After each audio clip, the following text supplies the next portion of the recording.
ses droits. Parce que si on est là et tu ne connais rien de ce qui se passe dans le moment, tu vas se balader dans n'importe quoi, tu ne sauras quoi faire. Et des fois, nous évitons les droits, ou bien les devoirs et les droits, mais en dehors de ça, les dépenses que nous faisons à côté sont plus qu'aller faire ça légalement.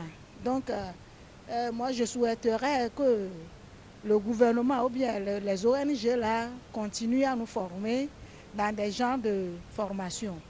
Et en plus, pour la circulation des biens et des biens des personnes, nous avons toujours un problème au niveau des frontières anglophones, surtout au Ghana à côté. Malgré que nous avons des passeports CEDEAO, arrivé là-bas, on vous oblige de payer 1000 francs. Maintenant, c'est devenu 1500 avant qu'on te mette le cachet. Et en dehors de ça, en allant à Sogakope même, on vous arrête là-bas. Vous payez encore, si vous n'êtes pas ghanéen, vous payez encore 1000 francs. Donc, si on dit maintenant que la circulation des biens et des personnes, nous voulons que la CEDEAO revoie ce parti. Si ce sont des panneaux qu'ils vont faire, parce que comme par exemple les gens qui voient les femmes surtout, elles ne connaissent pas son droit. Même des fois, si tu connais ton droit, on t'embête là-bas, on te menace là-bas, tu es obligé de donner ça. Donc la sensibilisation est très nécessaire. Au moins surtout faire des panneaux, crier, mettre des choses à côté pour que tout le monde sache que bon, si tu fais ceci, tu seras sanctionné. Donc, c'est ça l'essentiel, surtout nous les femmes. J'invite toutes les femmes, si on nous appelle pour les ateliers comme ça, il ne faut pas rester à la maison. Parce que c'est nous qui sommes vraiment les victimes de tout ce qui se passe dans le pays. Surtout hors pays ou bien sur les frontières. Donc, je demande à toutes les femmes de toute communauté que si on te dit, même si on ne t'a pas appelé et tu as appris qu'il y a une formation à quelque part ou bien un atelier, il faut essayer d'aller écouter ce qu'on veut dire là-bas pour ton bien, ou bien pour le bien du peuple. Je remercie. Qu'est-ce que vous avez retenu par rapport au tarif extérieur commun? Bon, au tarif extérieur commun, le texte c'est très bon. Et surtout comment procéder pour accéder à cela. L'agrément, tout ça là, moi ça m'a beaucoup ça m'a beaucoup intéressé. Parce qu'on parle de ça, mais on ne sait quoi faire au juste pour avoir ce papier, pour avoir ce droit-là. Donc, dans cet atelier, j'ai retenu au moins comment faire pour avoir l'agrément, quels sont les taux, quels sont nos avantages dedans. Donc, ça m'a beaucoup plu. Un mot à l'endroit des organisateurs? Oh, je les remercie beaucoup. Et je prie que le Seigneur les aide à avoir encore de financement pour pouvoir mieux encore organiser des ateliers pareils ou bien bon, sur d'autres thèmes pour pouvoir lancer. Surtout moi, je m'intéresse beaucoup aux femmes parce que nous sommes trop victimes de beaucoup de choses. Donc, je remercie le gouvernement togolais aussi et notre président et tous les organisateurs, surtout le ONG là, que Dieu les bénisse abondamment.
Bonsoir.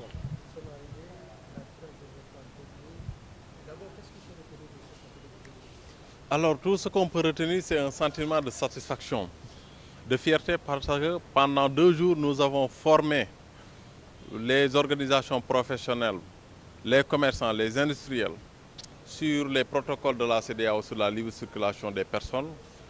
Nous les avons formés sur le schéma de libéralisation des échanges de la CEDEAO, les avantages qu'offre le schéma de libéralisation des échanges, sur le règlement des différends nés de l'application du schéma de libéralisation des échanges. Nous les avons formés avec l'appui des douaniers, également sur le tarif extérieur commun, mais également sur l'accord de partenariat économique. Et nous avons le sentiment que les connaissances acquises seront utilisées dans le cadre de leurs activités professionnelles pour mieux développer leurs entreprises, pour mieux prendre part au commerce régional. Vous parlez de l'obtention des agréments. Quelles sont les conditions pour pouvoir obtenir l'agrément? Oui, il y a une procédure à respecter pour obtenir l'agrément. Au niveau de chaque membre de la CEDEAO, chaque État membre, il a été institué un comité national d'agrément. Les entreprises désireuses de bénéficier des avantages du schéma de libéralisation doivent retirer un formulaire, le remplir et le déposer au niveau du comité national d'agrément.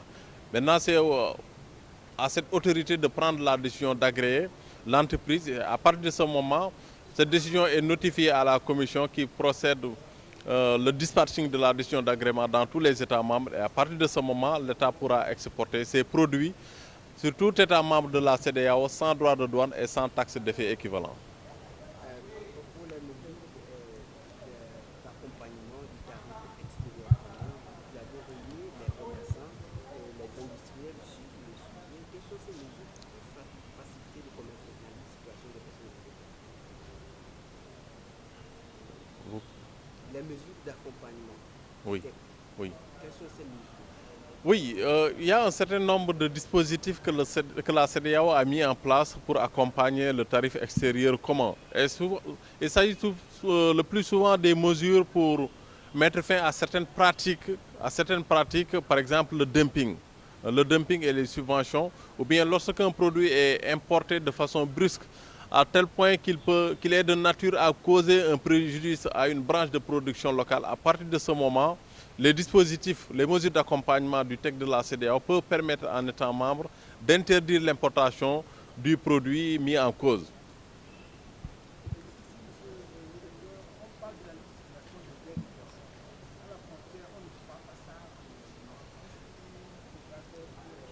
Effectivement, il y a des limites. Les textes sont là, ils sont très ambitieux, mais depuis 1975, date marquant la création de la CEDEAO, les pères fondateurs de l'institution régionale avaient voulu instaurer une libre circulation des personnes et des marchandises. Mais les études, les enquêtes révèlent toujours l'existence de tracasseries. Donc la libre circulation des personnes et des marchandises n'est pas effective, n'est pas garantie dans tous les États membres, bien que les dispositifs sont là. Oui, il faut que les États respectent leur engagement. Ça, c'est de un. De deux, également, il faut que les populations, les citoyens de la CEDEAO puissent être informés, formés sur leurs droits. Quels sont leurs droits en matière de libre circulation, en matière de résidence et d'établissement? Je pense que quelqu'un qui ignore ses droits ne peut pas les revendiquer. Donc c'est dans ce cadre que nous avons initié des campagnes de plaidoyer, de formation et de renforcement des capacités afin de mieux outiller les citoyens de la CEDEAO sur les droits relatifs à la libre circulation. Ça également, c'est un problème parce que le plus souvent, c'est des tracasseries qui débouchent sur le paiement de faux frais. Nous sommes d'accord qu'il y a un contrôle administratif qui est normal, qui est légal, surtout avec les questions de sécurité. Mais des contrôles de provocation débouchant sur le paiement de faux frais, ces contrôles, les citoyens eux-mêmes ne doivent pas l'accepter. Ne doivent pas l'accepter dans la mesure où l'agent qui demande le paiement de faux frais n'accepte jamais de délivrer un reçu. De les valoriser et de mieux booster la production. Alors, en ce qui concerne les recommandations, nous avons jugé nécessaire de faire des campagnes de plaidoyer au niveau des États membres pour qu'ils respectent davantage leur engagement au niveau de la CEDEAO, mais également de former davantage, de créer une articulation, de renforcer les liens entre les citoyens et les administrations, mais également entre les citoyens et la CEDEAO. Oui, ces 2 jours de formation sur le TEC et les APE nous ont permis de maîtriser les contours du tarif extérieur commun et les différentes formes de taxation ou bien la création d'un cordon douanier unique au niveau de la CEDEAO. Mais au niveau des APE, ça nous a permis aussi de voir un peu les mécanismes qui vont conduire aux APE, les avantages que nos pays peuvent tirer des APE, bien sûr, et les inconvénients qui sont là autour des APE. Et donc, cela montre que nos pays doivent faire beaucoup d'efforts pour pouvoir contrecarrer ces inconvénients qui vont arriver avec les APE. Donc, Maintenant, en tant qu'opérateur économique, commerçant, qu'est-ce que cet atelier vous a apporté? oui, et ce que nous apporte cet atelier, au sortir de cet atelier, nous avons eu des recommandations qui sont peut-être de trois ordres. D'abord, il est question de créer un forum de vulgarisation donc de ces APE au niveau de l'intérieur du pays pour permettre à tout un chacun de maîtriser ce que c'est que le tarif extérieur commun et les APE, parce que étant du domaine du commerce, quand vous ne maîtrisez pas ce que c'est que le tarif extérieur commun, ça va de votre désavantage. L'autre côté aussi par rapport aux APE, c'est qu'il est question d'aller vers les domaines agricoles communautaires. Il faut promouvoir les domaines agricoles communautaires parce qu'avec les APE, les petits agriculteurs seront menacés. Les petits agriculteurs seront menacés, voire même leur disparition. Mais donc pour contrecarrer ça, il faut aller vers les domaines agricoles communautaires. La troisième recommandation, elle est relative aux différents ateliers, à la création d'un comité et de vulgarisation aussi de ces APE. Est-ce qu'ils pourront? Non. Voilà pourquoi.